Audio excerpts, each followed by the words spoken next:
भाई जो गुरु बचन पे डट गे रकट गे फंद 84 के। भाई जो गुरु बचन पे डट गे रकट गे फंद 84 के। कट गे फंद 84 के रकट गे फंद 84 के। भाई जो गुरु बचन पे डट गे रकट गे फंद 84 के। की जय। बंदी छोड़ कबीर साहेब की जय। बंदी छोड़ गरीबदास जी महाराज की जय। स्वामी रामदेवानंद जी गुरु महाराज की जय।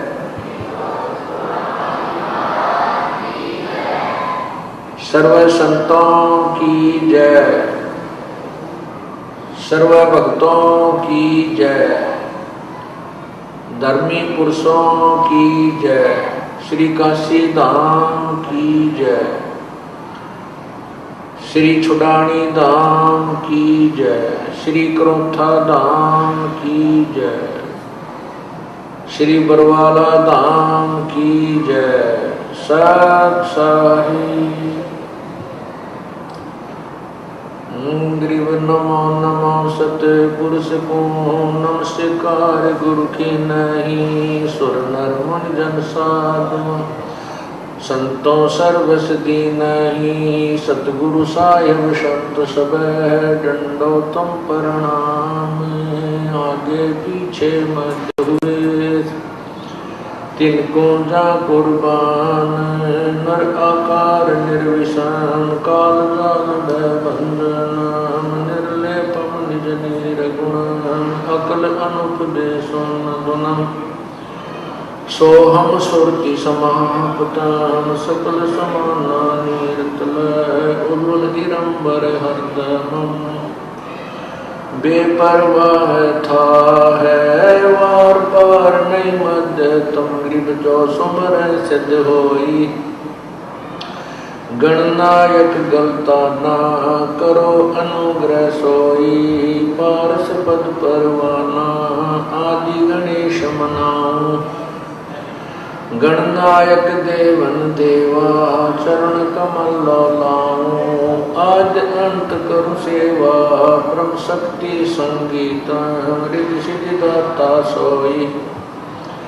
अविगत गुण अतीत सत्य पुरुष निर्मोही। जगदम्बा जगदीशम मंगल रूप मुरारी। तन्मन अर्पो शीशम भक्ति मुक्ति भंडारी। सुर नर मुनि जन ध्यान ब्रह्मा विष्णु महेशा। शेष शेष मुख गाँव पूजय आदि गणेशा। इंद्र कुबेर शरीखा वरुण धर्म राय जाम। समर्थ जीवन जी का मन इच्छा फल पावे। 33 कोटि अतारा धाम से 88 उतर बहुजल पारा। कट है युग की फांसी 33 कोटि अधारा। धाम से 88 उतर बहुजल पारा। कट है युग की फांसी।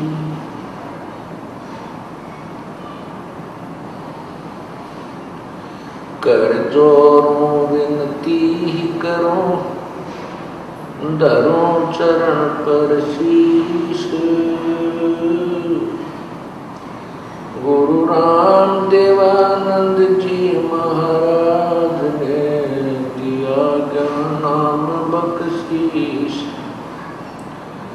कोटि कोटि सिजदा करूं कोटि कोटि प्रणाम। चरण कमल में आखियो में बंदी जाम गुलाम। अब गुण किए तो बहुत किए करत न मानी आर। भावे बंदा बख्श दियो, भावे गर्दन मारी। अब गुण किए तो बहुत किए, करत न मानियार। भावे बंदा बख्श दियो, भावे गर्दन उतार। अब गुण मेरे बाप जी, बख्शो गरीब निवाज। जो मैं पूत कपूत हूँ, मोर पिता कौन।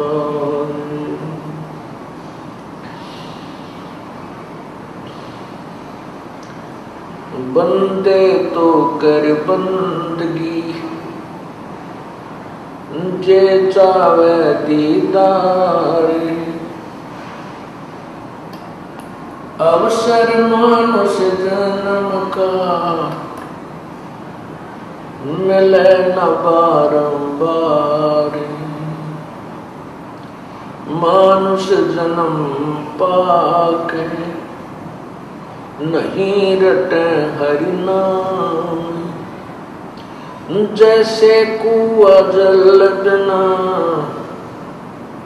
बनवाया किस काम।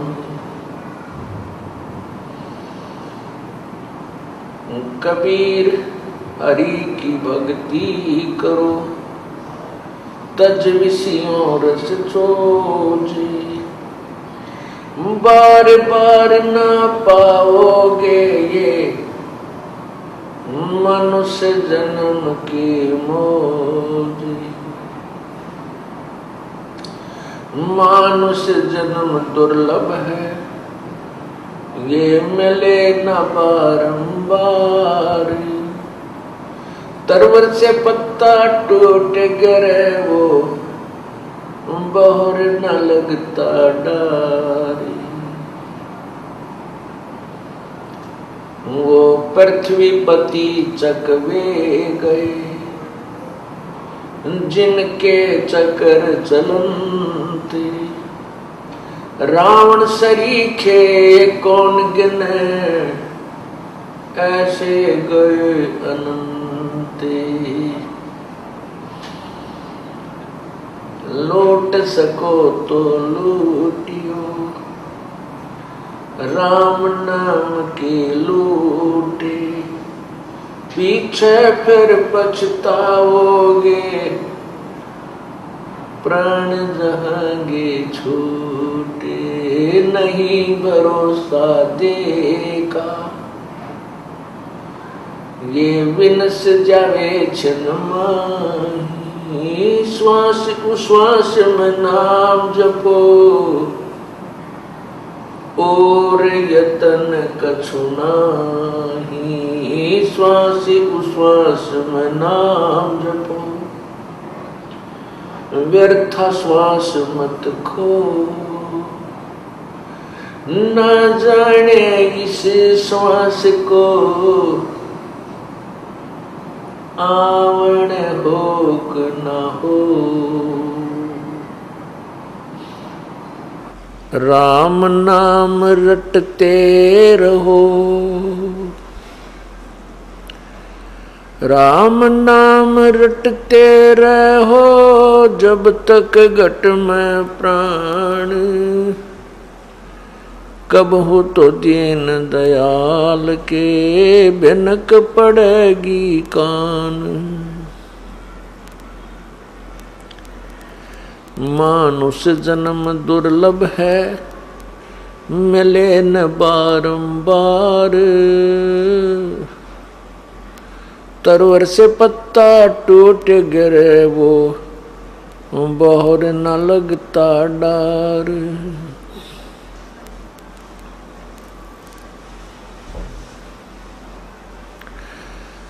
बंदे तो कर बंदगी, जय चावे दीदार। अवसर मानुष जन्म का, ये मिले न बारंबार मानुष जन्म पाके, जो नहीं रटे हरि नाम। जैसे कुआं जल बिना बनवाया क्या काम।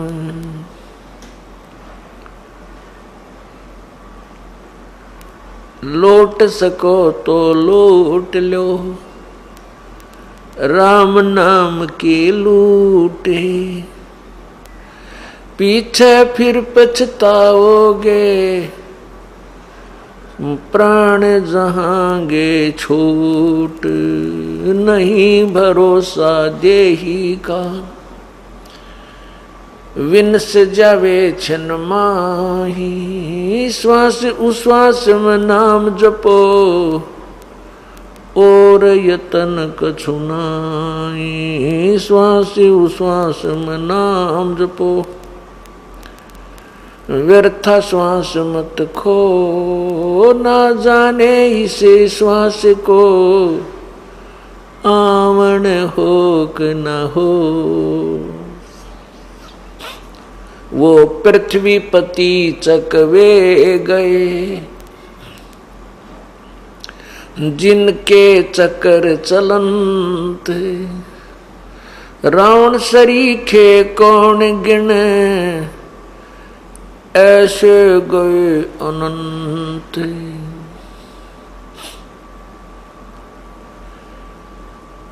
कबीर सब जग निर्धना, धनवंता ना कोई। धनवंता सो जानियो, जप राम नाम धन होवे।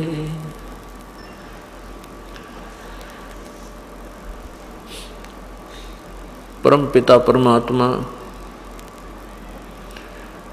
सर्व सृष्टि रचनहार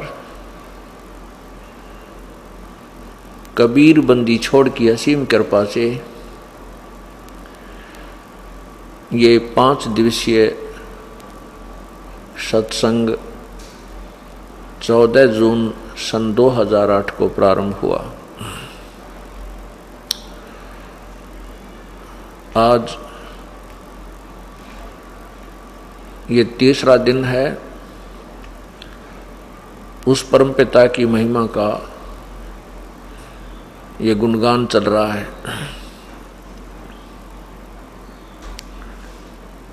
सत्संग के अंदर ये याद दिलाया जाता है कि हे प्राणी, ये मनुष्य शरीर आपको परमात्मा प्राप्ति के लिए ही प्राप्त हुआ है। यदि हम मनुष्य शरीर पाकर के शुभ कर्म नहीं करते, परमात्मा को याद नहीं करते, प्रभु की भक्ति शास्त्र विधि अनुसार नहीं करते, तो मनुष्य जीवन में और अन्य प्राणियों के जीवन में कोई अंतर नहीं है।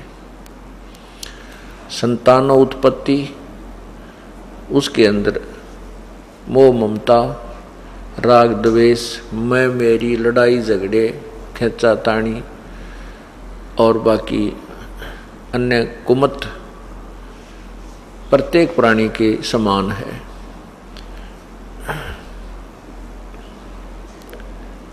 परमात्मा ने मनुष्य शरीर एक ड्रेस दी है, एक पोशाक है। ये अन्य प्राणियों से भिन्न है। जैसे विद्यार्थी विद्यालय में जाता है, विद्यालय में जाने वाले विद्यार्थी की पोशाक भिन्न होती है। वो विद्यार्थी कहलाता है, उसकी ड्रेस से ही पहचान हो जाती है ये किसी स्कूल का विद्यार्थी है, किसी विद्यालय का विद्यार्थी है। और जो विद्यार्थी विद्यालय में जाता है, उसको विद्यालय में प्रवेश प्राप्त है और वो शिक्षा ग्रहण, वो स्कूल में विद्यालय में ना जाकर के इधर उधर भटकता रहता है, वो बच्चा अपने उद्देश्य से वंचित रह जाता है, वो अशिक्षित रह जाता है। फिर उसको विद्या का लाभ नहीं प्राप्त होता। जो बच्चे विद्यालय में जाते हैं, प्रवेश प्राप्त है, वो अपने तन मन से शिक्षा ग्रहण कर रहे हैं और अध्यापक के द्वारा बताया गया होम टास्क, स्कूल टास्क सारा कर रहे हैं, तो वो बच्चे अपना जीवन सफल कर लेते हैं, शिक्षा सफल कर जाते हैं। आगे जाकर के वो कोई उच्च अधिकारी लगता है, कोई अच्छा व्यवसाय में अपना परफेक्ट हो जाता है, बढ़िया अपना रोजगार कर लेता है। और अन्य बच्चे जो शिक्षा से वंचित रह गए, स्कूल में विद्यालय में प्रवेश भी प्राप्त किया लेकिन पढ़ाई नहीं की, वो फिर क्या बनते हैं? वो मजदूर बनते हैं, भूखे मरते हैं। उनके बच्चों के पास ना समय पर रोटी होती है, ना पैरों में जूता होता है, ना ठीक से कपड़े पहना पाते हैं। उसके विपरीत जो बच्चे अपनी पढ़ाई कर गए, उनके बच्चे अच्छे मकानों में रहते हैं, अच्छा आहार करते हैं, गाड़ियों में चलते हैं। ठीक इसी प्रकार जो आज भक्ति नहीं करेंगे, जिनको मनुष्य शरीर प्राप्त है, उनको समझो परमात्मा पाने वाले विद्यालय में प्रवेश प्राप्त हो चुका है। वो उनको ये अलग ड्रेस जो मिली है इसलिए प्राप्त हुई है कि ये विद्यार्थी हैं, जितने भी मानव हैं। और मानव शरीर पाकर जो नहीं रटे हरि नाम, फिर जैसे कुआ जल बिना बनवाया क्या काम। जैसे कुआ खोद रखा है, बना रखा है, उसके ऊपर अच्छी छतरी भी बना दी है, जल उसमें है नहीं, तो वो नाम कुआ अवश्य है उसका, लेकिन गुण कुएं वाले नहीं हैं। जो मनुष्य शरीर पा करके मानव शरीर, स्त्री या पुरुष का, ये मानव शरीर कहलाता, ह्यूमन बॉडी। ह्यूमन बॉडी यानी मानव शरीर कहलाता है। तो इसी प्रकार जो मनुष्य शरीर प्राप्त करके परमात्मा की भक्ति नहीं करता है, दान धर्म नहीं करता है, बुराइयों से दूर नहीं है, तो उसमें वो मनुष्य वाले गुण नहीं हैं, अन्य प्राणियों वाले ही गुण हैं। फिर बताते हैं, मानुष जन्म दुर्लभ है, ये मिले न बारंबार, तरवर से पत्ता टूट गिरे, वो बोर न लगता डारे। ये मानुष जन्म दुर्लभ है, ये मनुष्य शरीर बहुत ही कठिनता से प्राप्त होता है।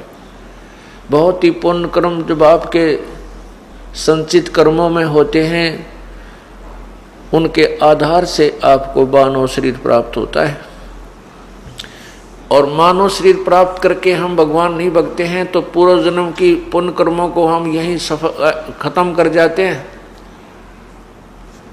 यहाँ पर कार भी हो जाती हैं, कोठियाँ भी होती हैं, अच्छी नौकरी, अच्छा उच्च अधिकारी भी बन जाता है, मंत्री, मुख्यमंत्री, प्रधानमंत्री भी अपने पुण्य से, ये प्राणी पूर्व जन्म के पुण्य से ही बनता है। यदि भविष्य में शुभ कर्म नहीं करता है, दान पुण्य नहीं करता है, पूर्ण संत की शरण नहीं जाता है, तो ये प्राणी, वो चाहे भले राजा भी क्यों ना है, अपने पूर्व जन्म की कमाई को, पुण्यों को समाप्त करके और खाली होकर जाता है। और नेक्स्ट जीवन, उसका अगला जीवन जो है अन्य प्राणियों का होता है। कबीर हरि के नाम बिना,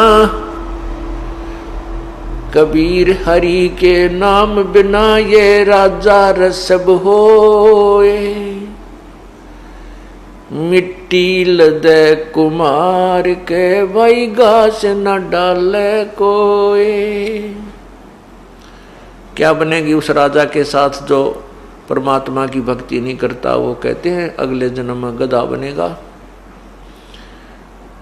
और अब तो कितने अच्छे मोहन भोग खा रहा है, फिर क्या होगा कि कुम्हार के तो मिट्टी डोएगा और शाम के शेष समय वो आहार करने के लिए भी कुर्डियों पर जाता है।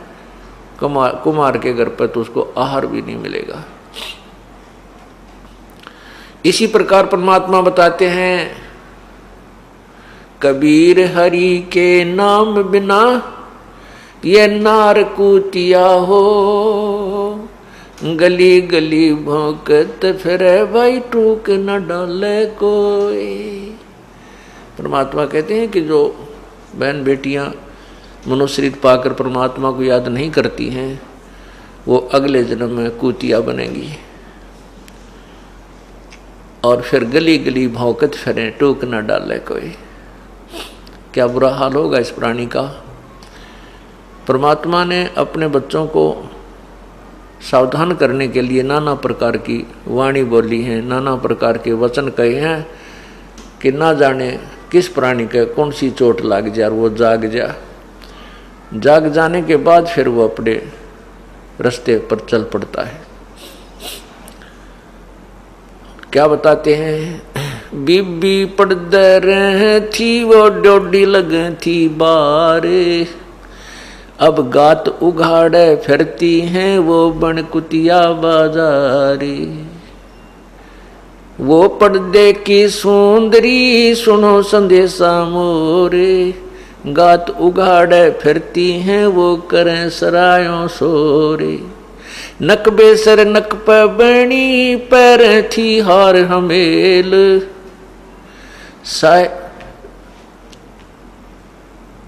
नारी से कुत सुंदरी से कुतिया बनी, सुन साहेब के खेल।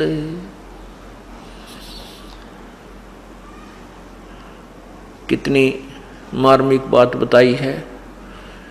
देखो बच्चे हैं, अनजान बच्चे हैं, जिनको यही नहीं मालूम कि ये बिजली का नंगा तार पड़ा है, इसमें प्राण घातक पावर है, शक्ति है, इसको छूना नहीं चाहिए। अनजान बच्चा उसको छू लेता है और छूने से वो मृत्यु को प्राप्त हो जाता है।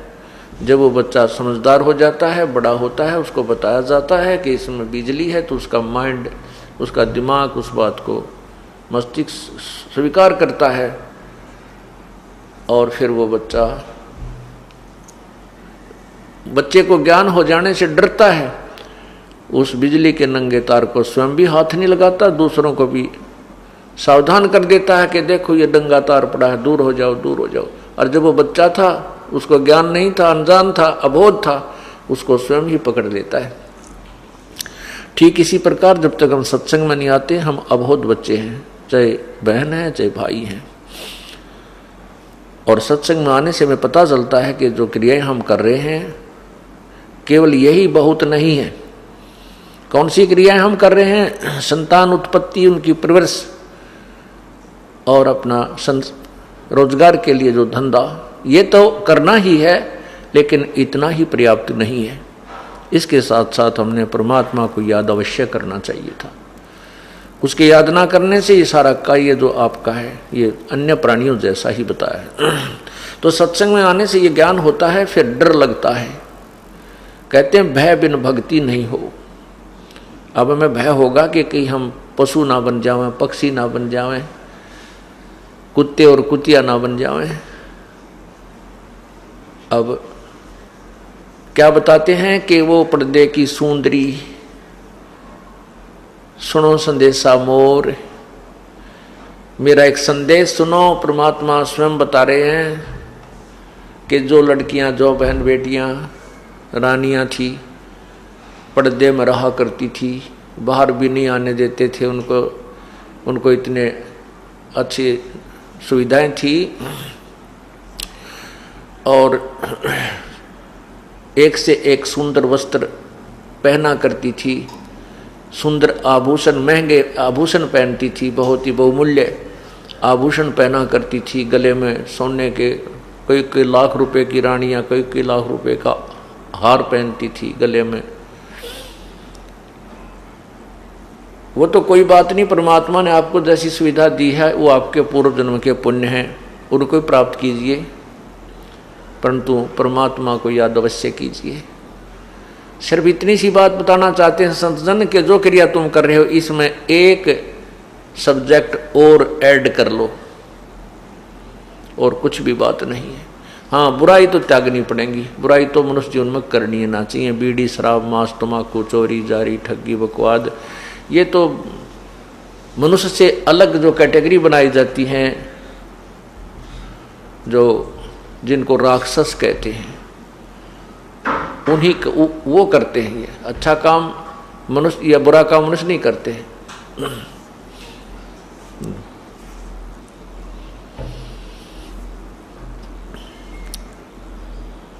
अब आपने सुना कि शब्द सैन सतगुरु की पिछाणी, पाया अटल सुहागरे, नतानंद महबूब गुमानी, वही प्रगटे पूर्ण भागरे।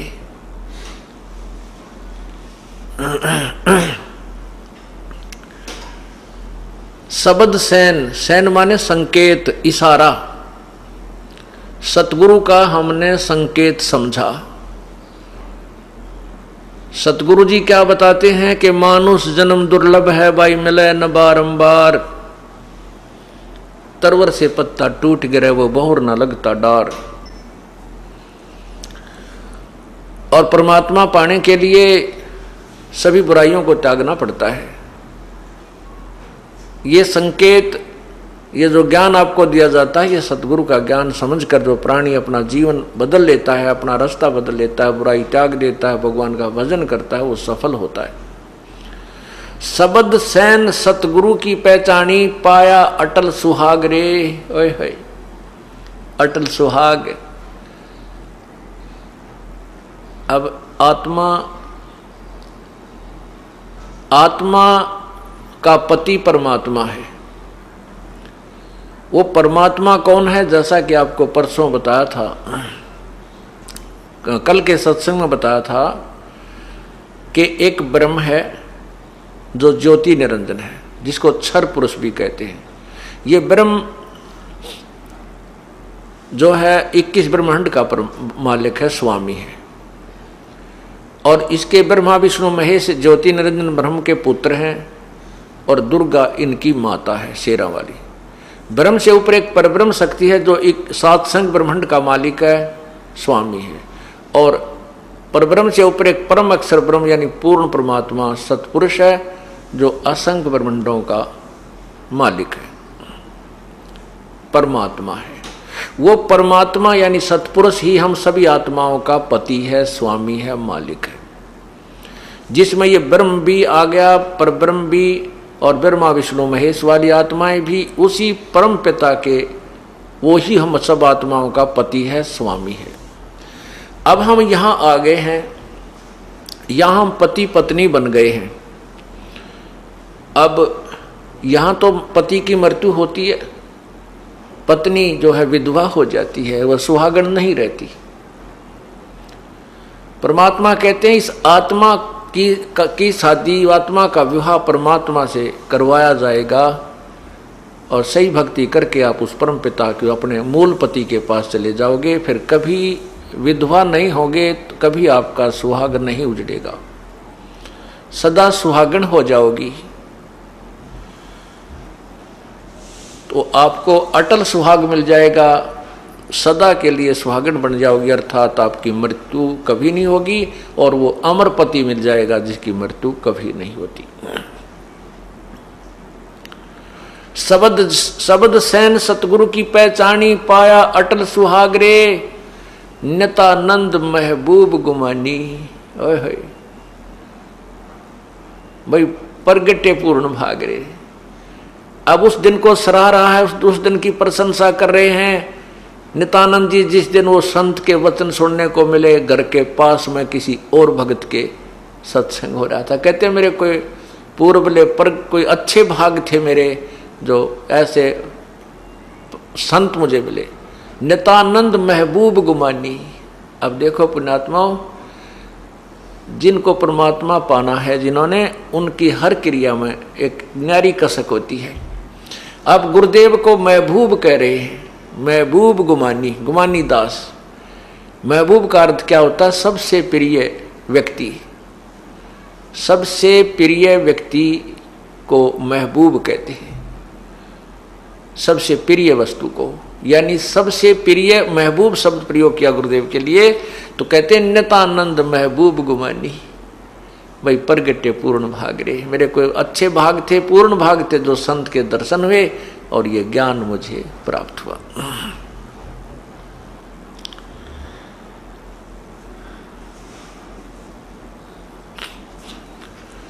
अब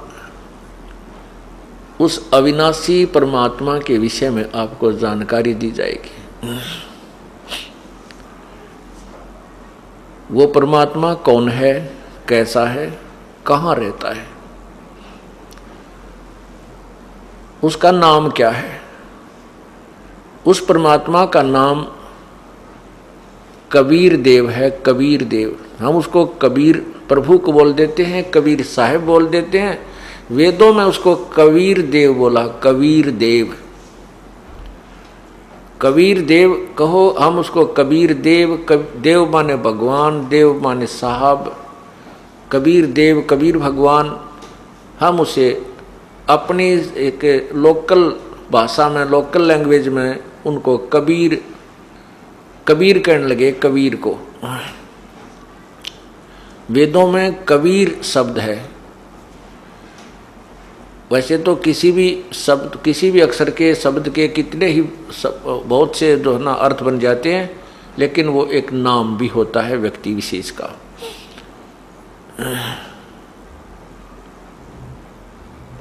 तो वो कबीर देव पूर्ण परमात्मा है। उसी वह परमात्मा सतलोक में रहता है, और सतलोक से ऊपर 3 लोक और हैं, अलखलोक, अगमलोक, अनामी लोक, अकय लोक जिसे कहते हैं। अनामी कहो चाहे अकय कहो। वो परमात्मा ऊपर के सभी 4 लोकों पर कंट्रोल करता है, और नीचे के सभी ब्रह्मांडों पर भी उसी का आधिपत्य है। यहां का अलग से जो शासक हैं वो ब्रह्म और परब्रह्म हैं।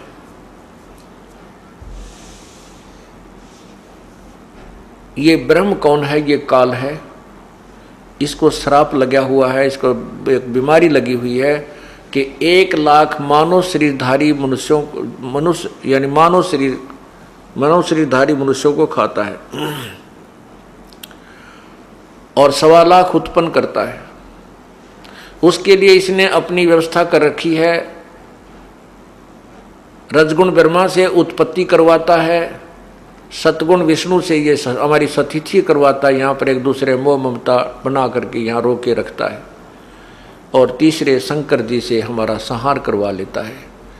इस प्रकार ये अपना ये 21 ब्रह्मांड का कार्य चला रहा है। ये काल भगवान, इस काल भगवान ने अपने संदेशवाहक दूत भेजकर यहाँ अज्ञान प्रचार करवा दिया। परमात्मा, जो पूर्ण परमात्मा की सतिथि से इस जीव को गुमराह कर दिया कि कौन है भगवान, कैसा है भगवान, कहाँ रहता है वो परमात्मा। लेकिन प्रभु के डर से उसने कुछ सत्य शास्त्र भी रचना की और करवाई। अब जैसे गीता और वेद सत्य शास्त्र हैं, शास्त्र तो सही लिख दिए और लिखवा दिए काल ने, लेकिन उसका ज्ञान अपने दूतों के द्वारा उसके विरुद्ध प्रचार करवा दिया। इन भोली जनता को, भोले प्राणियों को इन अज्ञानी संतों ऋषियों ने निराधार व्याख्याओं पर आधारित कर दिया। भगवान की सतिथि इसको गलत बता दिया, निराकार बता दिया।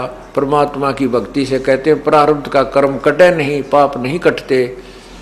इस प्रकार ये प्राणी नास्तिक होता चला गया, भक्ति से दूर होता चला जा रहा है और कष्ट पे कष्ट उठा रहा है। इस अज्ञान को हटाने के लिए, यथार्थ ज्ञान बताने के लिए वो परमात्मा स्वयं ही आता है।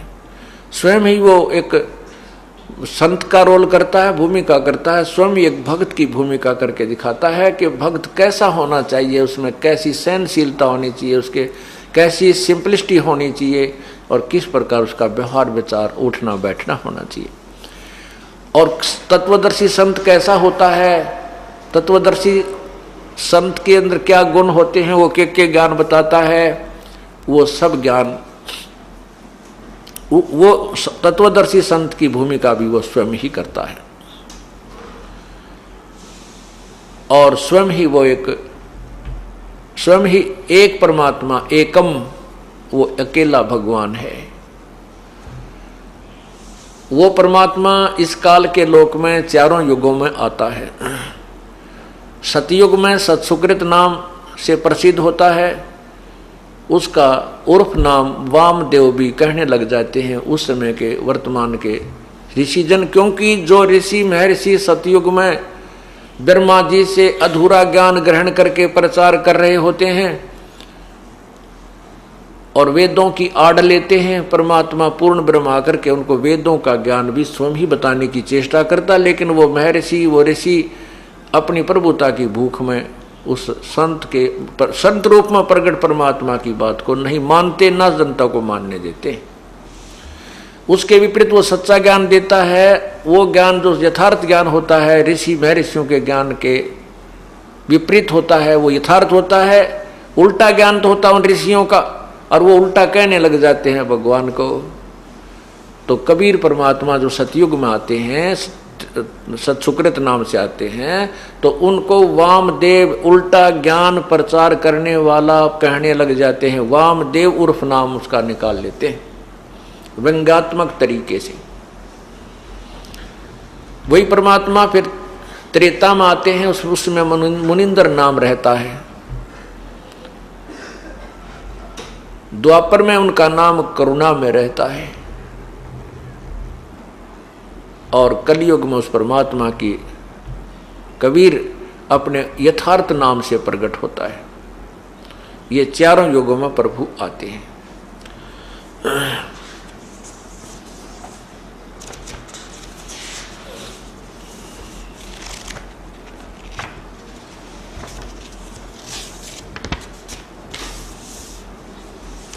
तो चारों युगों में आकर के परमात्मा अपनी लीला करके जाते हैं, ताकि वो की हुई लीलाएं अब कलयुग के अब भक्ति काल में आपके समक्ष हों और आपको विश्वास हो जाए कि परमात्मा कबीर जी ही है। सतयुग में सत्सुकृत अवतारा, त्रेता नाम मुनिंदर मेरा, द्वापर में करुणा में कहाया, कलयुग में कबीर कह टेरा। चारों युग में हम पुकारे, कूक कहा हम हेल रे, हीरे माणिक मोती बरसे ये जग चुगता ढेल रे। क्या बताते हैं कि चारों युगों में हम पुकारे, चारों युगों में आकर हमने ये आवाज लगाई है कि जो ज्ञान तुम ग्रहण कर रहे हो ये गलत है।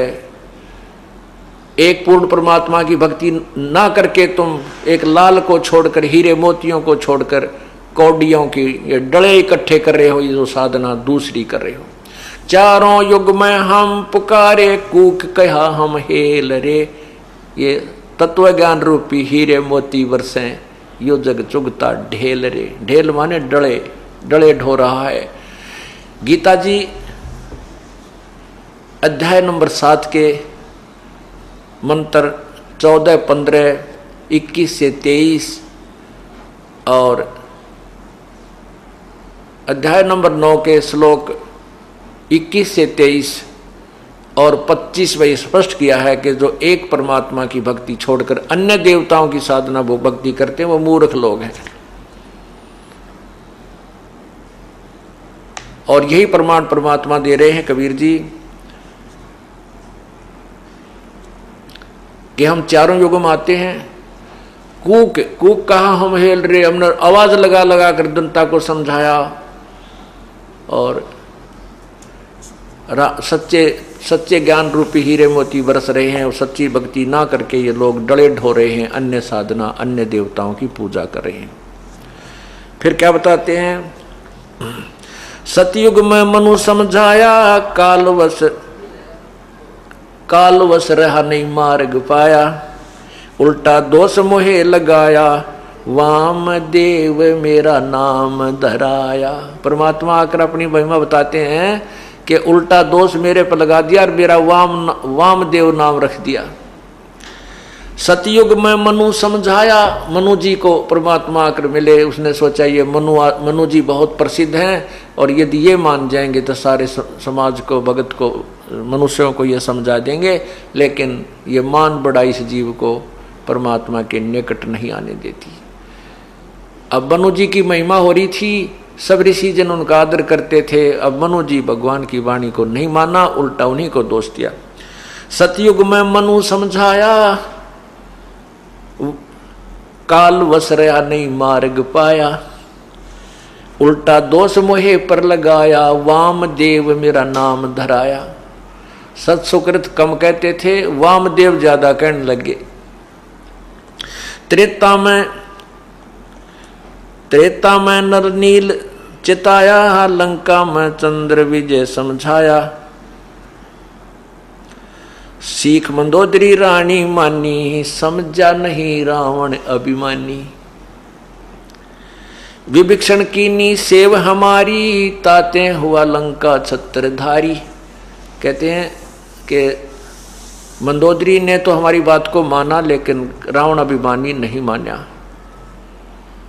विभीषण ने हमारी पूजा की, हमारी सेवा की, तो उसको लंका का राज हमने ही दिलवाया। आर गए जब त्रिभुवन राया, समुद्र पर सेतु मैं ही बनवाया। जब समुद्र पर पुल बना रहे थे, न वो नल नील से बन रहा था, ना भगवान श्री राम बनवाने में समर्थ थे, क्योंकि वो 3 दिन तक समुद्र में खड़े होकर के समुद्र से याचना कर रहे थे कि हे सागर राज, मुझे रास्ता दे दे। तब समुद्र ने एक विपर रूप धारण किया और बाहर आया, आकर के कहा, प्रभु आप ऐसा काम करो, लाठी भी ना टूटे और सर्प भी मर जावे, आप मुझे जलाओ मत। क्योंकि भगवान श्री राम ने अग्नि बाण निकालकर समुद्र को जलाना चाहा था। तब समुद्र ने मानव रूप धारण करके बाहर आकर के कहा था, समुद्र देवता ने, यानी इन प्रत्येक, जैसे सूर्य है, प्रकाश के जितने स्रोत हैं, और समुद्र है, वन है, पृथ्वी, इनका सब एक एक देवता होते हैं। वो जल देवता नहीं है, उस जल का कंट्रोलर, जैसे सिंचाई विभाग में चीफ इंजीनियर होते हैं, कंट्रोलर होते हैं, ऐसे वो देवता प्रकट हो गया उनके सामने आकर। तब उन्होंने बताया था कि आपके सेना में नल और नील नाम के 2 सैनिक हैं, इनके हाथ में शक्ति है। वो शक्ति नल नील को कैसे प्राप्त हुई थी, डिटेल में तो आगे बताऊंगा, केवल एक संकेत आपको देता हूं। पहले ये भूमिका बना रहे हैं इस सत्संग की। तो नल नील भी नहीं कर सके। परमात्मा कबीर मुनिंदर नाम से त्रेता युग में आए हुए थे, नल नील उनकी शरण में आए थे। तब उनको परमात्मा ने एक शक्ति दी थी कि उनके हाथ से कोई वस्तु पानी में नहीं डूबेगी। तो नल नील भी उस दिन अभिमानी बन गए थे, तो भी तभी परमात्मा ने स्वयं जा करके एक अक्षेत्र के पहाड़ के पत्थरों को हल्का कर दिया था अपनी शक्ति से। उस पहाड़ के पत्थरों को उठा करके समुद्र पर पुल बनवाया गया था। आर गए थे जब त्रिभुवन राया, समुद्र पर सेतु मैं ही बनवाया। 3 दिवस राम अर्ज लगाई, समुद्र पर गटे युक्ति बताई। नल नील की शक्ति बताई ही, नल नील में मस्ती छाई। उन्हें कीन्या याद गुरुदेव, ताते हम शक्ति छिन लेव। नल नील को लगी अंघाई, ताते पत्थर तेरे निभाई।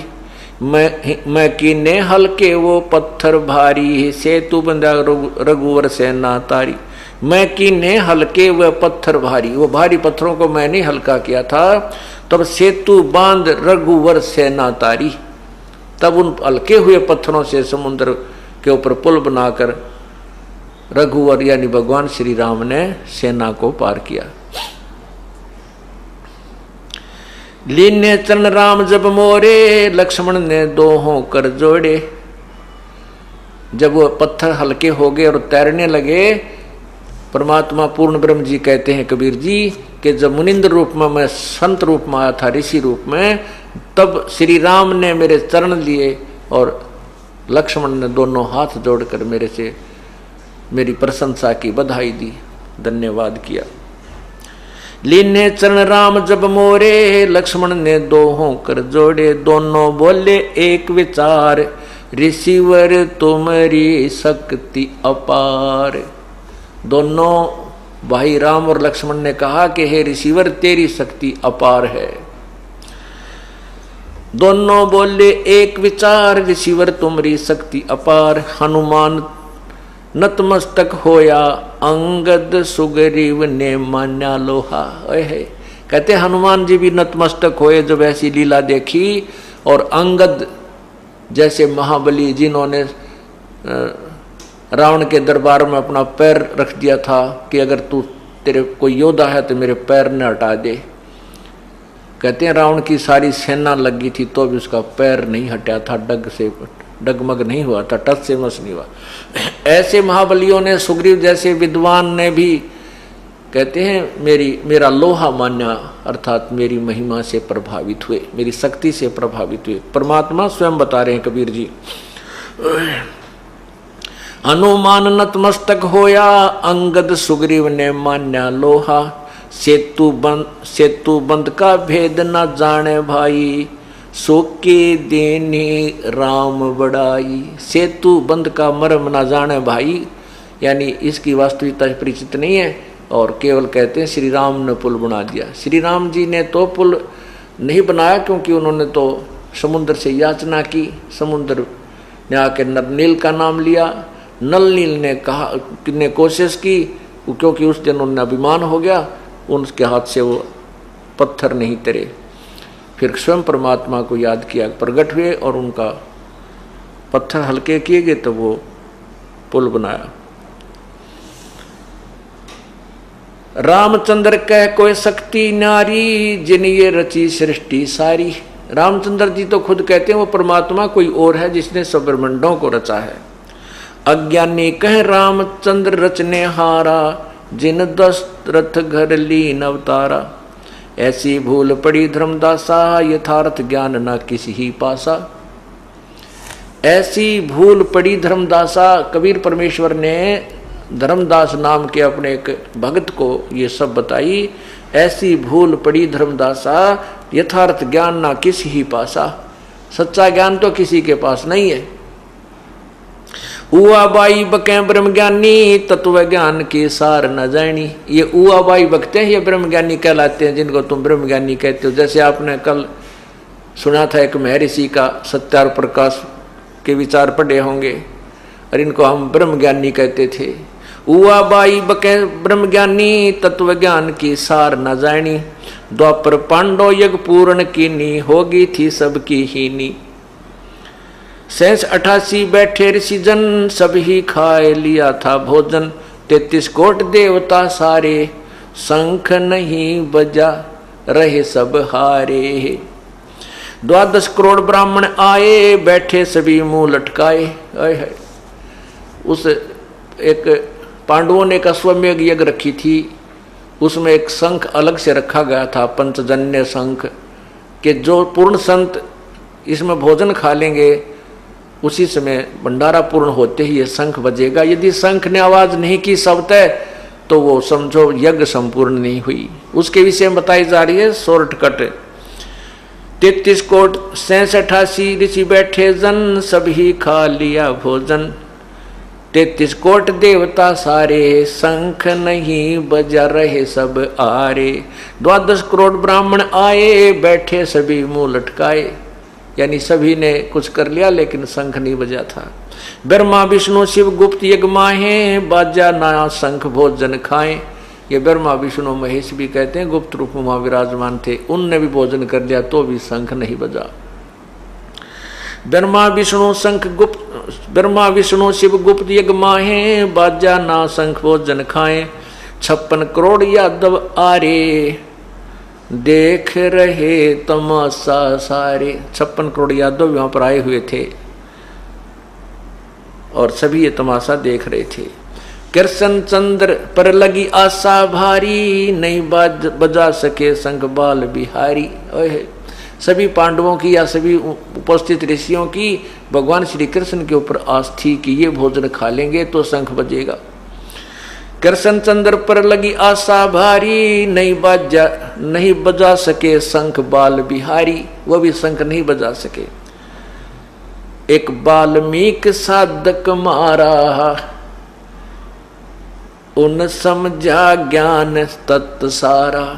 परमात्मा कहते हैं द्वापर युग में एक वाल्मीकि घर में जन्म था, जिसका सुदर्शन नामक एक भक्त था, उसने, वह मेरा सेवक था, यानी मेरे तत्व ज्ञान से परिचित था। उसके भोजन खाने से, अर्थात उसकी भोजन खाने से वो शंख बजा।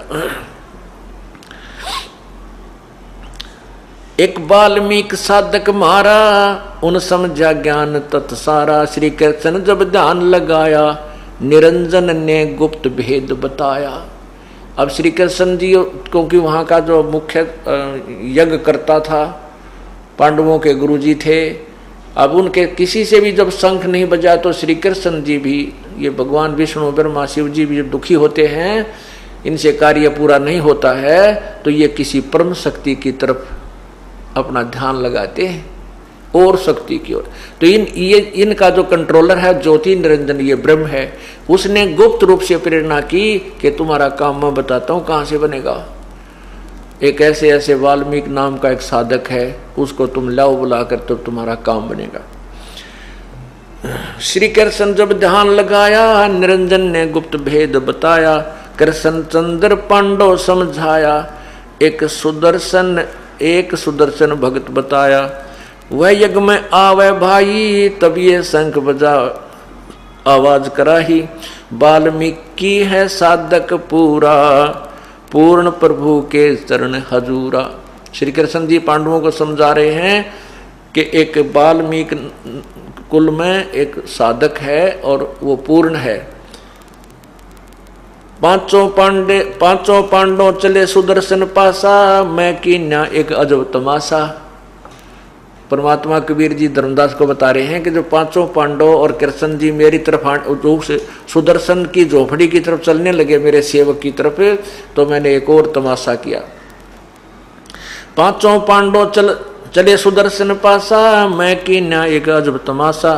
भेज दिया सुदर्शन के ठोरा, सुदर्शन रूप धर बन बैठा बोला।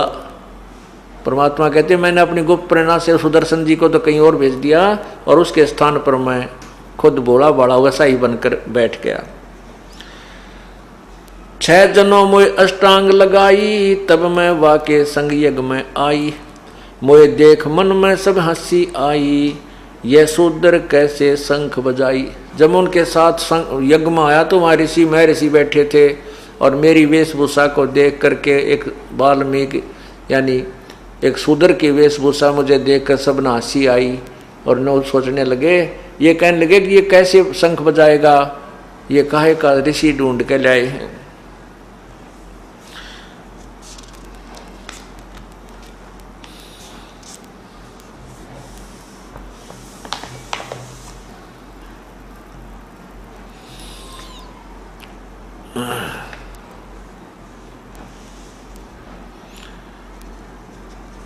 अब परमात्मा, ये तो एक कहानी है कि परमात्मा आए, फिर उनका यज्ञ संपूर्ण हुआ, ये आगे बताएंगे आपको। अब आपको बताते हैं कि परमात्मा चारों युगों में आते हैं। सतयुग में सत्सुकृत नाम से आए थे, वो आपको बता दिया कि उस समय बहुत ही कम भक्तों ने नाम उपदेश लिया, लेकिन परमात्मा ने अपना ज्ञान का प्रचार पूरा किया और अपनी सतिथि वहाँ पर पूरी दृढ़ बनाई। उसके बाद त्रेता युग में जब मुनिंदर रूप में परमात्मा आए, ये नल और नील, नल और नील ये दोनों आपस में मौसी के बेटे थे, अर्थात इनकी माता सगी बहन थी। इनका माता पिता कि दोनों के ही शरीर त्याग गए थे छोटी ही उम्र में, और ये मानसिक और रोग से जो न पीड़ित थे। इनके ऊपर 3 ताप का कष्ट था।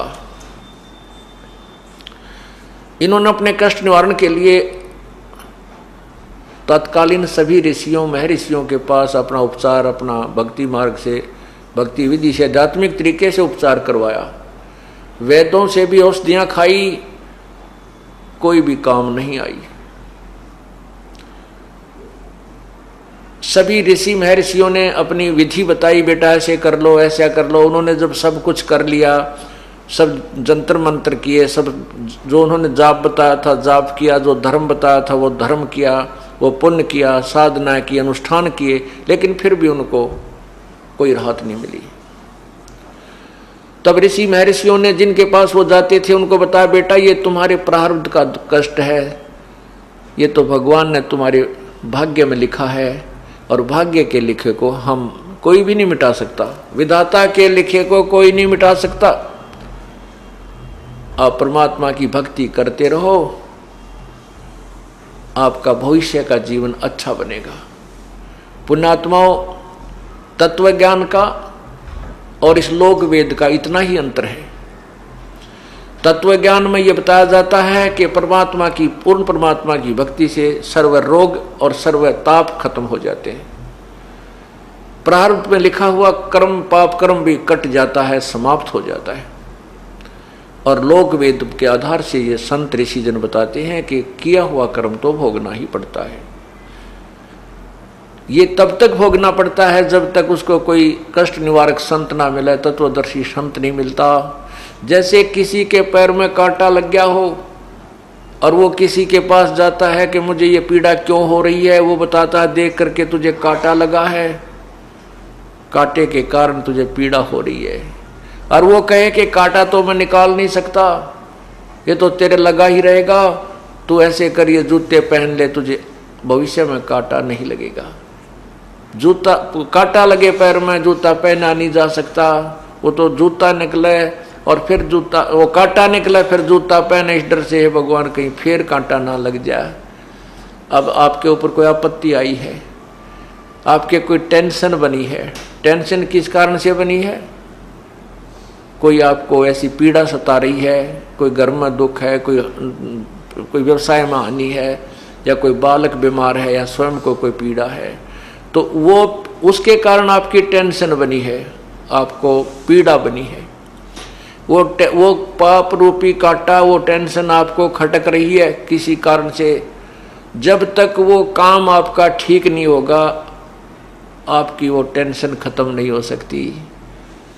वो जो आपको कांटा सता रहा है, रड़क रहा है, वो कांटा निकला अर्थात आपका वो काम बने, फिर आप वो कांटा निकला, यानी वो आपका जो बिल्कुल भयंकर जो कष्ट आप पर आया था वो भगवान निवारण कर दे, फिर आप राम नाम का जूता आप पहनोगे इस डर से कहीं भगवान वो आपत्ति फिर ना गिर जाए मेरे पे, फिर वो राम नाम का जूता आप कभी नहीं निकालोगे। आप रास्ते में जा रहे हो और आपका कांटा लग जा, तो फिर आपका कांटा निकालने के बाद जूता पहनोगे, आप फिर सारे रास्ते जूता नहीं निकालोगे, कहीं फिर वो कांटा ना लग जा। इसी प्रकार इस जीवन के सफर में हम चल रहे हैं, हमें पाप रूपी कांटे लगे हुए हैं, और ये कांटे नहीं निकलेंगे तब तक हम राम नाम का जूता भी नहीं पहन सकते, क्योंकि वह टेंशन पहनने ना दे। वो जूता जो कांटा लगा है, जूते को पहनने ही नहीं देगा, वो तो निकाल कर ही कुछ राहत महसूस करता है। बल्कि ठीक इसी प्रकार परमात्मा पहले आपके वो कांटे निकालेगा जो आपके ऊपर आपत्ति आई हुई है, और फिर आप इस राम नाम के जूते ने इतने दृढ़ता से पहनोगे, जैसे छोटे छोटे बच्चे भी, बहन भी, भाई भी, बेटी भी, बुजुर्ग भी आते ही कहते हैं जी मेरा नाम तो नहीं टूट गया, यानी इतना डर लग रहा है कि कहीं ये राम नाम का जूता फिर निकल जाए, कांटे लग जाए, वही पाप जो पहले दुखी करा करते। तो इस प्रकार हमने अपनी इस भक्ति मार्ग को आगे बढ़ाना है, और तत्व ज्ञान में और इस लोक वेद में बहुत अंतर है।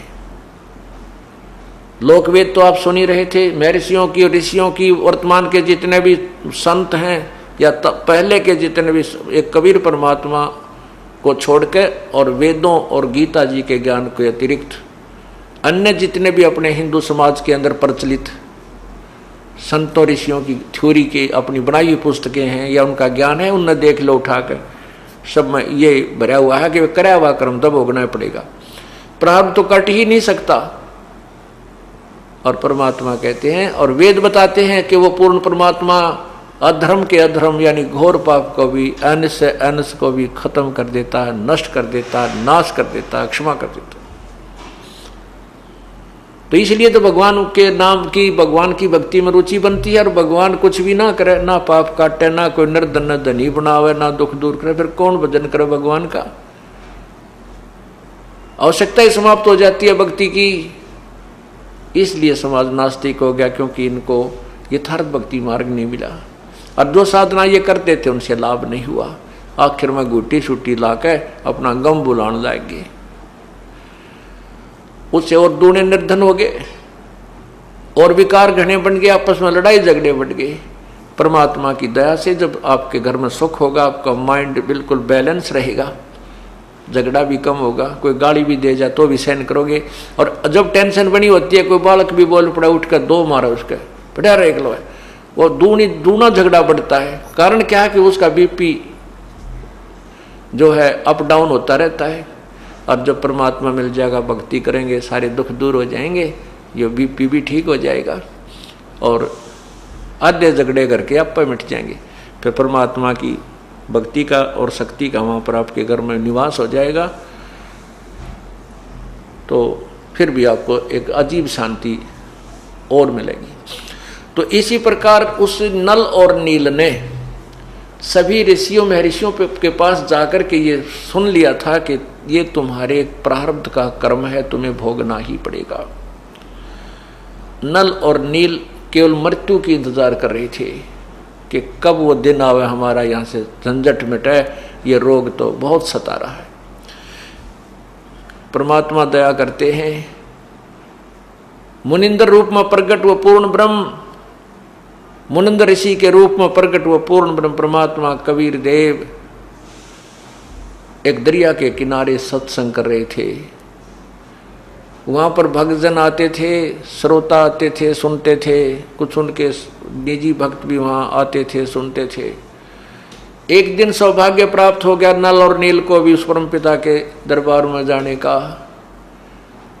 नल और नील को ये विश्वास नहीं था कि तुम स्वस्थ हो जाओगे, लेकिन दुनिया जाति देख रही थी, औरों के मुख से सुन रहे थे बड़े महापुरुष आए हैं, बड़े दुख दूर करते हैं, लेकिन नल नील को विश्वास कतई नहीं था। फिर भी सोचा चल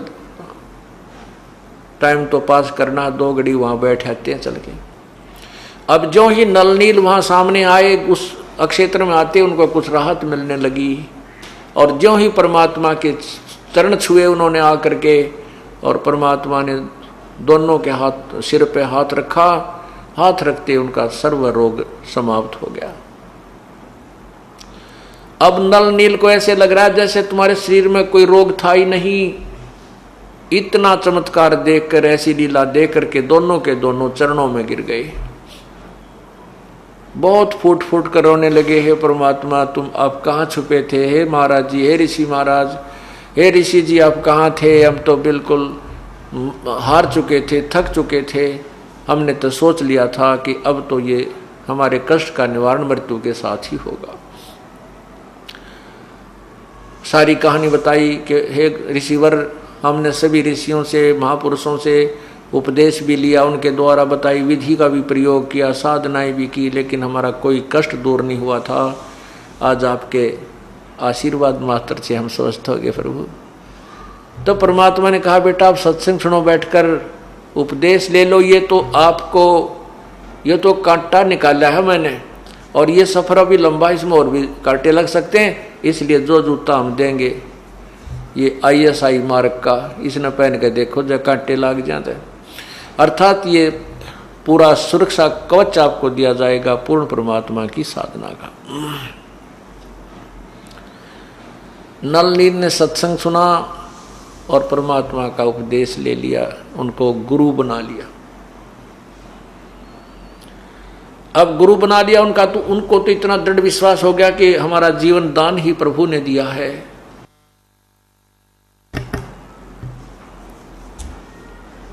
और सत्संग के अंदर वचन सुना करते थे। क्या वचन सुनाते हैं संत जन? कि भाई जैसे कपड़ा मैला हो जाता है, उस कपड़े के मैल को साफ करने के लिए कई विधि अपनाता है धोबी। कुछ तो मैल ऐसे होते हैं, कुछ तो मैल ऐसा होता है जो केवल पानी में धोन मात्र से समाप्त हो जाता है। कुछ ऐसा मैल होता है उसको साबुन ही लगा करके नष्ट किया जा सकता है। कुछ ऐसे दाग होते हैं जो ड्राई क्लीन से होते हैं। ठीक इसी प्रकार हमारी आत्मा जो अंतःकरण रूपी कपड़ा बहुत युगों से मैला हो चुका है, इस मैल को यानी पाप कर्मों को नष्ट करने की विधि कई प्रकार की अपनानी पड़ेंगी।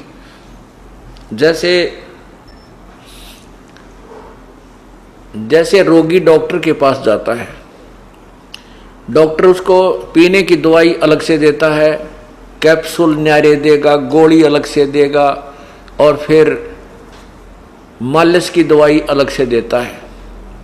इन सभी औषधियों का प्रयोग करके स्वस्थ हुआ जाता है। इसी प्रकार इस हमारे को ये दीर्घ रोग लगा हुआ है जन्म और मृत्यु का, इस जन्म मृत्यु के रोग को काटने के लिए हमें कई प्रकार की उपचार अर्थात कई प्रकार की उपासना जैसे जैसे भी विधि है वो सब अपनानी पड़ती है।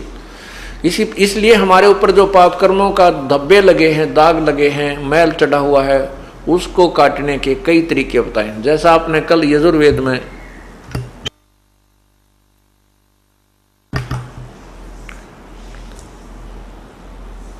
पढ़ा के दान देने वाले के पाप को परमात्मा नष्ट कर देता है। फिर भक्ति कर्म चाहे देवता करो, देव माने चाहे ऋषि करो चाहे भक्त करो, सभी के पापों को वो पूर्ण परमात्मा नष्ट करता है। इसी प्रकार जैसे कुछ तो पाप ऐसे हमारे सेवा से कटेंगे, यहाँ सत्संग में आने से हम जितनी कुछ सेवा करेंगे, कोई जिसकी भी जैसी इच्छा है, जैसी भी उसका शरीर काम कर सकता है, नियत यार मैं सेवा करूं। यहाँ पर केवल एक प्रभुता की भूख लेकर नहीं आवे, एक रोगी बनकर आवे। जैसे डॉक्टर के पास रोगी कितना ही सेठ हो चाहे अफसर हो अधिकारी हो, जब उसको ये पता चल जाएगा कि तुझे कोई भयंकर बीमारी है और वो क्लियर नहीं हो पा रही है, उसके ट्रीटमेंट के लिए जो हॉस्पिटल में जाता है तो उस समय वो भूल जाता है तू कौन है, तू क्या है। वो अपने आप को एक रोगी समझता है और रोग कटाना उसका उद्देश्य होता है। डॉक्टर के पास उसके नखरे नहीं होते, जहाँ डॉक्टर कहता है लेट जा वो लेट जाता है, वो कहता वहाँ जाइए रिपोर्ट लेकर वो चल पड़ता है, वहाँ बैठ जाइए वहाँ इंतजार करता है। इसी प्रकार हमने सत्संग में आकर के अपने आप को उस रोगी की तरह समझना चाहिए कि हमारे जन्म मृत्यु का दीर्घ रोग लगा हुआ है और गुरुजी वहाँ पर डॉक्टर होते हैं, उनके हर एक आज्ञा का पालन करना हमारा कर्तव्य बनता है। तो यहाँ पर आओगे तो सेवा करने की नीत हो। जैसे कोई कुछ भी काम चल रहा है, क्योंकि यहाँ पर कहीं शेड लग रहा है कि तो चिनाई हो रही है या कोई खाने पीने का व्यवस्था है या बस ये टाट बिछाने हैं, तो एक भक्त टाट बिछाने लग रहा है तो आपकी नीयत हो उठ कर मैं भी मदद करूं। अगर वो ज़्यादा हो जाते हैं, नीयत आपकी रहे कि मैं करूं। अगर आपका समय नहीं मिलता है, आपको नहीं और भक्त काफ़ी कर रहे हैं, आप चेष्टा भी करते हो करने की, नहीं भी अवसर मिलता है, आपकी नीयत है सेवा करने की, तो आपकी वो सेवा परमात्मा के चरणों में गिनती हो जाएगी कि इसकी नीयत है करने की, तो आपकी सेवा ही काउंट हो जाएगी। वो सेवा में आपका वो लिखा जाता है कर्म। भाव ये है कहने का कि नो शर्म नहीं मानना कि मैं इतना बड़ा अधिकारी हूँ या बड़ा सेठ हूँ या मैं उन्हों हूँ, मैं मैं बिछाऊँगा मन शर्म आओगी। हो सकता है 1 2 3 बार आने में तो कुछ दिन ये महसूस हो सकता है, फिर बार बार आओगे तो वो अमरोड भी खत्म हो जाएगी, क्योंकि ये अमरोड खत्म करें पार पड़ेगी। तो इस प्रकार कोई किसी प्रकार की भी सेवा है, उस सेवा से भी हमारे कुछ पाप नष्ट होते हैं। दूसरा ये है कि हम जो सुबह शाम दोपहर के नित्यनेम करते हैं, ये ज्ञान यज्ञ है, ये सत्संग है, ये ज्ञान यज्ञ है। एक धर्म यज्ञ है जो भंडारा चल रहा है परमात्मा के, हंस आते हैं, सदा व्रत दिन रात चलता है यहाँ भगवान का। ये इसमें जिस चीज का भी जो सहयोग है वो धर्म यज्ञ हो रही है। किसी का 1 रुपया, किसी के 100 रुपये, किसी के 1000 रुपये, किसी के 10,000, किसी के लाख, उनकी उसी रेशो में आपको पुण्य मिल रहा है। ये धर्म यज्ञ है। एक यहाँ पर हवन यज्ञ चल रही है, जो हमने ज्योति जगा रखी है। जितने पाठ चलते हैं प्रत्येक की एक ज्योति जगाते हैं।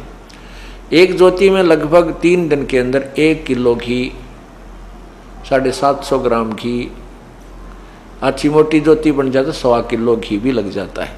अब ये तो 5 दिन चलेगा। तो इस प्रकार ये हवन यज्ञ हो रहा है। इस 5 दिन के अंदर लगभग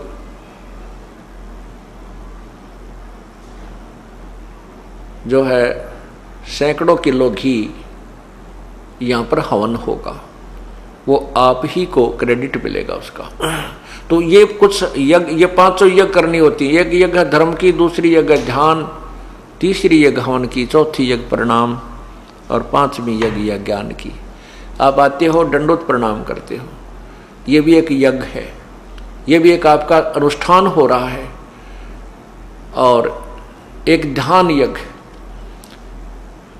आप 2-3 दिन, 1 हफ्ता पहले अपने काम को आगे पीछे करने की जो है ना चिंता करते हो कि सत्संग में जाना है, सत्संग में जाना। ये ध्यान आपका वहां से शुरू होगा, ध्यान यज्ञ। और फिर यहाँ आकर के भगवान की आपको रह रह के याद आती है, वचन सुनते हो, आपकी आत्मा के अंदर वो चोट लगती है, वो जहाँ पर मैल होता है वो हट जाता है, आत्मा परमात्मा की तरफ ध्यान जाता है। ये भी एक यज्ञ आपकी पैरेलल होती है। ये ज्ञान यज्ञ जो आपको सुनाया जा रहा है, ये ज्ञान है। और ये अखंड पाठ भगवान की अमृतवाणी का चल रहा है, ये भी ज्ञान यज्ञ में ही होता है। तो इस प्रकार ये सभी और फिर जो ज्यादा धब्बे हैं आपके ऊपर लगे हुए, वो मंत्र रूपी ड्राइक्लीन से आपके साफ किए जाएंगे। जब ही सतनाम हृदय धरो, भयो पाप को नासे, मानो चिनगारी अग्नि की, पड़े पुराने घासे। ये पुराना घास या पहले के पाप कर्म जो संचित कर्म हमारे हैं और ये प्रारब्ध में लिखे हैं, ये एक ऐसा घास जानो, पुराना घास, सूखा घास, और उसमें एक माचिस की सींक लगा कर जलाकर उसमें डाल दीजिए, सबको जलाकर भस्म कर देगी। और फिर हवा चलेगी, उस राख को भी इधर उधर फेंक के कति नष्ट वष्ट कर देगी। इसी प्रकार ये सतनाम, सच्चा नाम जो है, इस नाम के भजन से, जाप से, पूरे गुरुते लेकर के आपके सभी पापों को नष्ट कर दिया जाएगा। तो कुछ पाप ये ऐसे हैं जो इस सत्यनाम से और सारनाम से कटेंगे। और ये तीनों ताप क्या होते हैं? कोई देव रुष्ट हो जा, कोई किसी पर जंतर मंत्र कर दे, गाल गलवा दे, टूना टोटका करवा देता है, और कोई किसी को शराप दे देता है, कोई देवता रूस गया, हमारी भैंस ने दूध ना दिया, हमारा खेड़े वाला बाबा रूस गया। तो ये परमात्मा का नाम लेने के बाद सब ठीक हो जाते हैं, कोई रुष्ट नहीं होता, ना ही कोई किसी का टूना टोटका हमारे नाम लिए प्राणी के ऊपर नहीं हो सकता। ये गारंटीड बात है। नहीं उस पर किसी के श्राप का असर होगा। यदि देखो हम गलती करेंगे नहीं, यदि हम गलती करेंगे तो फिर तो कोई भी गलती हमारे ऊपर अटैक कर सकता है। गलती का अर्थ है कि हम कोई नियम ना तोड़ें, फिर हमारे ऊपर कोई किसी का भी कोई प्रभाव नहीं हो सकता। तो इस प्रकार हमारी जो ये क्रिया हैं सत्संग में आकर हमें करनी चाहिए। तो नल और नील को यह बात समझ में आ गई। उनके बात ये समझ में आ गई कि भाई धन हमारे द्वारा नहीं जो दान कर दिया, हम अपने शरीर से सेवा करेंगे। सुमन गुरु जी ने देहाइयों भी खूब करेंगे और अपने शरीर से सेवा करेंगे, हम इसी से सारा लाभ ले लेंगे। इस उद्देश्य से उन्होंने सत्संग में आने वाले बूढ़े बुजुर्ग जो बीमार, क्योंकि परमात्मा आया करें जब ये दुख दूर करते हैं, उनके सतूर के दरबार में भी पता नहीं कितने दुखी जाया करते थे और सब को वहाँ सत्संग में बैठाया जाता था। देखो पुण्यात्माओं, कुछ तो आप में से ऐसे भी भक्त हैं, ऐसी बहन बेटी भाई हैं जिनके आते ही दुख दूर हो गए, आशीर्वाद से भी ठीक हो गए, नाम लेते उससे दिन भी ठीक हो गए। और कुछ एक ऐसे हैं जो अभी तक उनको 2 दिन, 10 दिन, 20 दिन, महीना, 2 महीने भी लग सकते हैं। ये परमात्मा की लीला समझना, ये मत समझना कि ये भगवान के घर में कुछ ना हो रहा है, सब कुछ होगा। उसके अपने तरीके हैं, अपना ट्रीटमेंट है, उसको कैसे करना है। अब जिनके परमात्मा ने आते ही दुख दूर किए, उसको पता था कि ये भागेंगे नहीं और दूने दर्द होंगे। कुछ ऐसे हैं जो बहन भाई भगत हंगा करके लाओ, चल हमारे गुरु जी दौरा, जाते ठीक हो जाओगे, जाते ठीक हो जाओगे। ज्ञान उनको समझाते नहीं, तो वो आ जाते हैं अपने दुख निवारण करने के लिए। प्रभु को पता होता है कि जब ये ठीक हो गए तो ये बोर्ड करनी होंगे, तो झाड़े लवानी है, तो उनको नहीं करेंगे ठीक। अब जैसे हम जाया करते उड़ा कनपेड़ जड़वान, कनपेड़ जड़ दी, ठीक होया कि ना होया, हो गया तो फिर उसके पास नहीं जाना, फिर कदे कनपेड़ होगी तो तभी जाएंगे। तो हम परमात्मा नहीं चाहते कि यहाँ झाड़ा लावर उन्हें ठीक करके बेच दिए फिर कभी ना आए, इनके ऊपर फिर और बहुत कष्ट आएंगे। तो यहाँ पर वो भविष्य का भी ट्रीटमेंट किया जाता है कि ये पुण्यात्मा यहाँ आता रहे, 2, 4, 10, 20 बार आने से इसको ज्ञान सुनेगा, सत्संग सुनेगा तो ज्ञान हो जाएगा, फिर ये डगमग नहीं होगा, फिर इसको परमात्मा स्वस्थ भी कर देंगे। यदि उसको पहले स्वस्थ कर दिया तो उसको और भयंकर दुख हो जाएगा, वो तो दुख दूर होगा, लेकिन आगने वाले समय में और भी बहुत कष्ट उस प्राणी थे, उनका बचाव नहीं हो पाएगा। वो दयालु इसलिए थोड़ी सी देरी करता है। उस देरी में हम न सोच लेते हैं देख कुछ लाभ नहीं होता, चाल की तो और चलाएंगे, कहीं और जाने के बाद फिर वो पता है समुद्र या नौका जो है बगैर पतवार के घूमती रहती है, उसका ठिकाना कोई नहीं। तो नल नील ने इसी उद्देश्य से सेवा प्रारंभ कर दी। अब वो क्या करते थे, कोई भी रोगी आता था तो परमात्मा के पास बहुत दुखी आते थे। एक बार तो कहते हैं काशी में 160 कोढ़ी थे और वो कोढ़ी चले गए। कहने लगे भगवान आप सबके दुख दूर करते हो, हमारा भी कर दो। नो बोला परमात्मा बोले भाई थारे तुम्हारे दुख न कदनाट्या में तुम आए ताज हो। उनको कहा बेटा तुम भजन करो, भक्ति करो, तुम स्वस्थ हो जाओगे। उन्होंने कहा ठीक है, जैसे जो आपकी आज्ञा। कहने लगे भगवान भक्ति तो हम कर लें पर यूँ कोड कर्ण तो ना देता, पीड़ा बहुत होती है, आप दया कर दो, दया कर दो। परमात्मा को पता तो था पर उनने उनको कह दिया अच्छा भाई करेंगे, परमात्मा से अर्ज होगी सुनाई तुम्हारी। तो कहते हैं वो सारे के सारे का कोड ठीक हो गया। कोड ठीक होगा तो वो तो भाई फिर सत्य कहा बेटा सत्संग माया करियो का। अच्छा जी, अब वो तो ना धोकर बटे ऊपर काए, फिर क्यों पहले तो पीप चुया करती थी, कपड़ा भी ना सुहा हुआ था, और फिर ना सेवा करें, बैठ जानो टेव की तरह आकर कोई भगत का काम कर लो तो कर ले, यानी उल्टा उस तरह व्यवहार नहीं बना उनका। तो परमात्मा कहते हैं भाई ठीक है, हम तो देख दोबारा इस कष्ट ने तुम्हारे कदे नहीं, और तुम इस तरह चलोगे तो तुम्हारी भक्ति नहीं बनेगी। एक दो गलतियां उन्होंने की, परमात्मा ने उनको करड़ा किया कि भाई ऐसा नहीं होता सत्संग में, तो वो आना ही बंद कर गए, आना ही बंद कर गए और भक्ति त्याग गए। अब ठीक आगे क्या हुआ वो तो लंबी कहानी है, वो तो प्रत्यक्ष है क्या होगा क्या हुआ होगा उनकी गेला ज़्यादा डिटेल नहीं बताते। तो परमात्मा ने ये सारे उदाहरण पहला करके दिखा रखे हमारे ताई, इस दास को उदाहरण दे रखे हैं कि ऐसे भी आवेंगे और उनको ठीक होते बकवाद भी पावेगी, फिर तेरा दिल भी दुख पाओगा कि देखो भगवान से अर्ज की और इन ये ठीक भी हो गए राज, फिर वो बकवाद गढ़े। ऐसे बहुत से लोग हैं। एक बेटगाम में हमारा भगत राजेंद्र जी, उनके घर में सत्संग करने लाग रहे, वहाँ एक उसी गांव का एक कति रो है, बैठा बैठा है मैं मरूंगा, सब ने बता दिया, डॉक्टरों ने भी इलाज, डॉक्टरों ने भी उसको लाइलाज कर दिया, सूझ रहा सारा शरीर, उसके पता नहीं गुर्दे खराब थे, सारी बुरा हाल हो रहा, और अंतिम सांस गिने, सांझ सवेरा जा रहा उसकी मौत का। यही से दयालु हमारे भगत उसको बुला लिया, एक आजा तुम्हारे गुरुजी आऊंगे, हमारे पाठ हो रहा है, तू कोई नहीं मरे। सब ने पूछा भाई मैं बच जाऊंगा हमारे, क्यों मैं एक दिन लेट गया था, पाठ पहले प्रारंभ हो जाता था। तो सब भगत ने कहा तू चिंता ना करे, गुरुदेव नान दे, तुझमा ठीक हो जाएगा। सब न रो है, उसकी पत्नी भी, पर ऐसी कृपा हुई मालिक की उसने नाम ले लिया, वो स्वस्थ हो गया। 5-6 महीने तो वो ठीक हमारे साथ आता रहा, फिर आंडी पा गया, मंदिर में पुजारी बनकर बैठ गया उससे गांव में। अरे तेरा गजब हुई हो, और इतने सुख दिए परमात्मा ने उसको। तो ऐसे भी जिन और बतेरे हैं, तो इसलिए प्रभु अपने हिसाब से करते हैं। 1-2 बार तो अपने भक्तों जो जिनको आप लाते हो किसी को प्रभु कर देते हैं, लेकिन हमारा उद्देश्य ये है कि ठीक ठाक तो 2 मिनट का काम है, 2 सेकंड का, कुछ भी नहीं उस भगवान के लिए ही।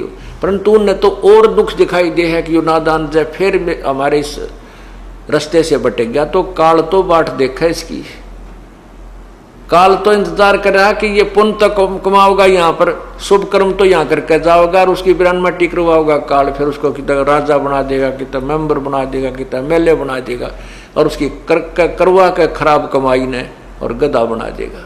परमात्मा को पता है ये मेरी आत्मा है और काल के जाल में तुरंत फंस जाती है। मेरे ज्ञान को तो मैं 10 वर्ष समझाऊं और दूसरा एक दिन में उसकी सारी बात मेरी ज्ञान को काट के वो काल का दूत उसमें फिट कर देता है मेरे भक्त में और मेरे से दूर कर देता है। अंत कोट बाजी जहां हम रचे सकल ब्रह्मंडे, कहे कबीर मैं के करूं ये काल करे जीव खंडे। परमात्मा कहते हैं कि मैं सारी सृष्टि की रचने वाला हूं, मैं इतनी समर्थ शक्ति होते हुए भी अब मैं के करूं यो काल मेरे जीव को, मेरी आत्मा को जो मेरी शरण में। अब नल और नील में ऐसी श्रद्धा बन गई, वो उन सत्संग में आने वाले रोगियों का, अंधे लूले लंगड़ों की बहुत सेवा किया करते थे।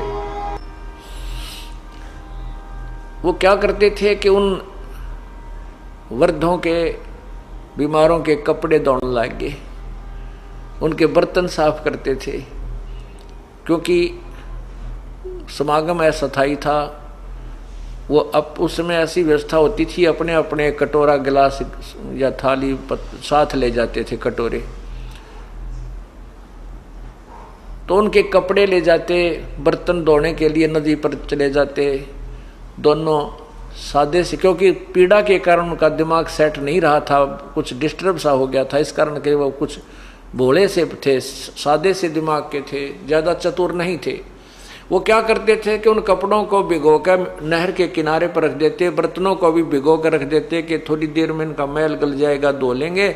इतने में बैठकर जो सत्संग में सुनी हुई चर्चा, गुरुदेव के उपदेश को सुनकर एक दूसरे से चर्चा करते थे दोनों भाई, और अपने दुखों को याद करते थे। देख भाई, हम तो के सुना करते थे कि रोग कटे को नहीं, साधना करने से कोई दुख दूर नहीं होगा, और देखो भगवान आए हैं, लोग समझते नहीं।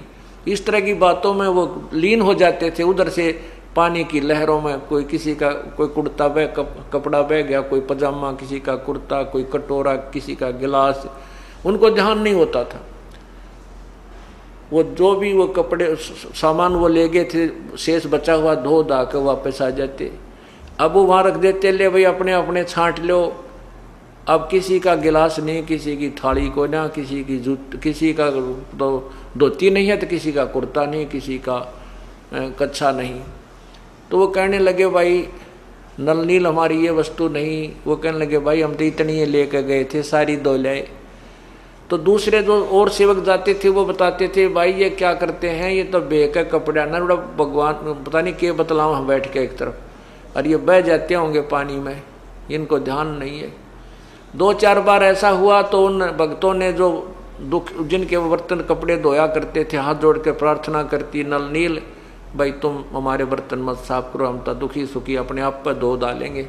तुम ले जाते हो 4 चीज़, लाओ हो 2 उल्टी, बताओ ये कहाँ जाएंगे, कहाँ से लाएंगे हम। फिर वो रोने लग जाते थे, भाई जी अब के गलती नहीं करेंगे, हमें ध्यान नहीं रहा, अब ध्यान करेंगे। फिर भी ऐसे होता रहा। अंत में उन भक्तों ने गुरुदेव से, परमात्मा से, मुनिंदर जी से शिकायत कर दी कि गुरुजी ये आप अपने चेले जो आपके भक्त हैं ये हैं तो बहुत ही अच्छी आत्मा के, परंतु ये ऐसी ऐसी स्थिति आ गई। इनको मना करते हैं तो ये रोने लग जाते हैं, हमें दुख होता है कहीं हमें पाप ना लग जाए इनकी आत्मा दुखाने से। आप आदेश दे दो गुरुजी हमारे कपड़े ना धोएं, हमारे बर्तन ना साफ करें, हम आप धो लाओ।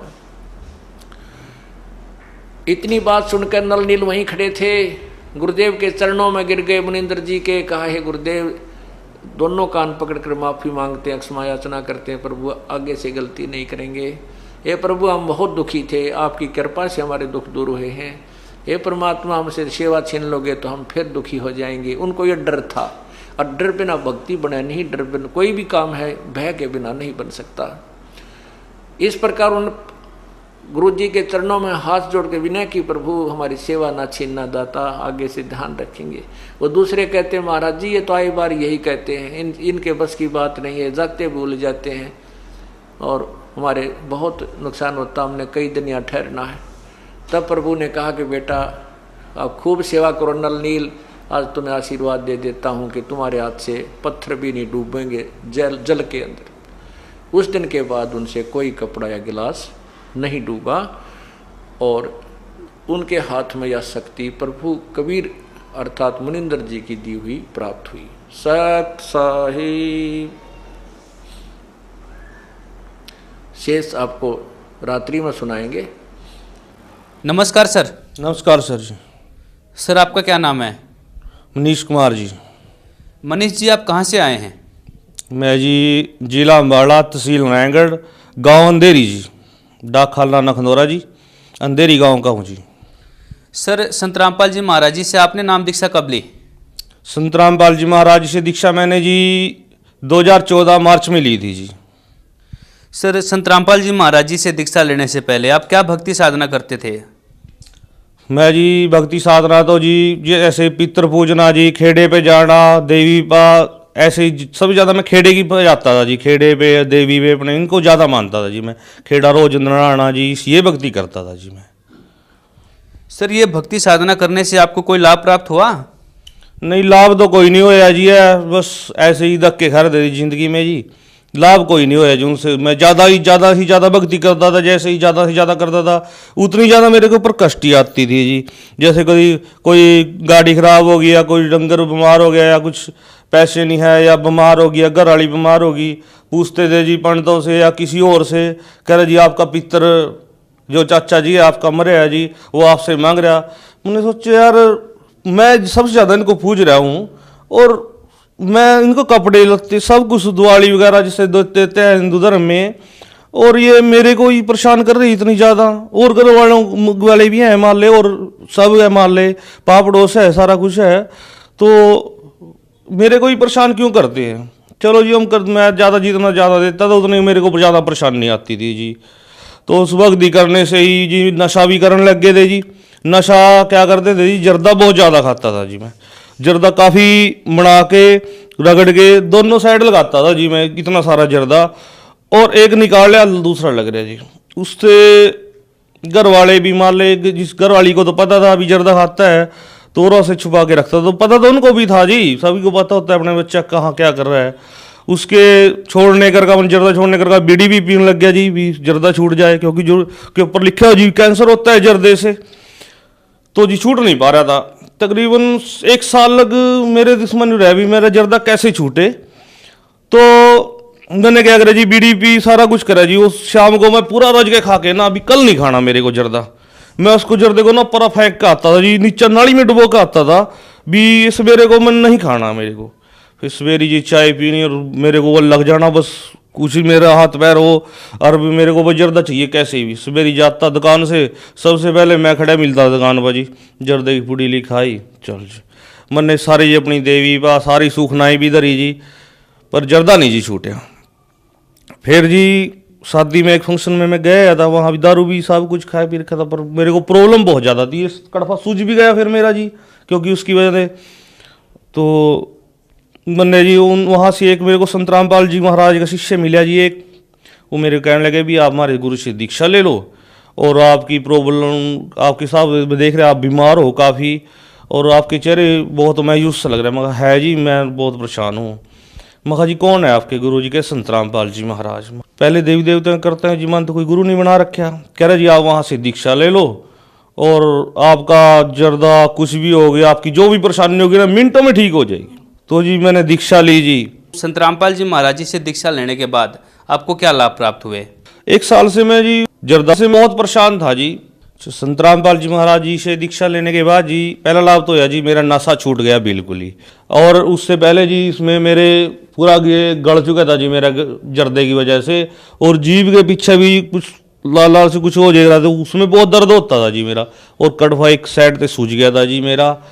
तो इस सबसे ज़्यादा प्रॉब्लम क्या थी जी, मैं बुर्च करता था ना, तो मैं दूसरे के सामने बुर्च नहीं करूँगा जी, क्योंकि इसमें से बहुत ज़्यादा खून गिर रहा था अंदर से मेरे यहाँ से गले में से। तो बहुत ज़्यादा मैं जब भी बुर्च तो यहाँ करता और अंदर से बहुत ज़्यादा खून गिरता जी, मैं थूकता था जी वो। तो जी मेरे को डर लगता था जी, अगर मैं टेस्ट करा लूँगा तो इस पर स्पष्ट लिखा हुआ है जी कैंसर हो सकता है, तो मैं तो वैसे ही मर जाऊँगा जी। तो जी मैंने टेस्ट नहीं कराया, होता रहा जी, मेरे को बहुत ज़्यादा प्रॉब्लम बढ़ती रही। पर जर्दा नहीं मेरा छूटा जी।